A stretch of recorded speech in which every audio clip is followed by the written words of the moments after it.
د محشر په میدان کې به دوه ځایونو باندې فیصله کیږي، یا خو به جنت ته د تک فیصله کیږي او یا به جهنم ته د تک فیصله کیږي. کو مؤمنو نو د جنت فیصله به په الله وکړي، الله به جنت ته داخل کړي. الله دې موږ ټول جنت ته داخل کړي. او که کافر او منافق او مشرک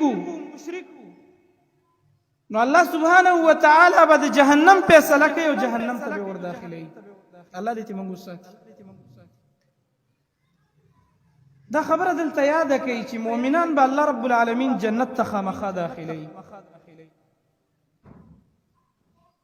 خو بعضی به دومره خوش نصیبه مؤمنانی، دومره سعادتمن خلق وي، دومره نیکبخت خلق وي چې ډاری کی به الله رب العالمین دا هغوی په باره کې د جنت فیصله کوي، جهنم به په سترګو نه ویني. خو زه بعضې بندګانو سره به د ګناهونو موافق معامله کیږي، څه وخته پورې به جهنم ته ور داخل شي چې د ګناهونو نه پاک شي، چې څومره ګناهونه دوی کړي د هغې نه پس به الله جنت ته ور داخلوي. دا یو غټه کامیابی ده، یو لوی خوشحالي ده چې الله د چا په باره کې فیصله د جنت وکړي. خو محترمو دا فیصله داسې نه کېږي چې ما او تاري په دنیا کې عبث ژوند تیر کړو، بې عمله ژوند دې تیر کړو، یا په بل تعبیر سره چې د منافقانو کوم صفات دي هغه په من کې داخل شي.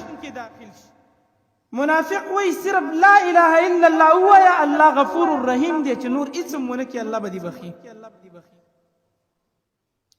که په دې تمه موږ ته ناستي او په دې تمه چې یاره موږ به په دې دنیا کې داسې ژوند تیر کړو د خپلې مرضۍ او د خواهشاتو موافق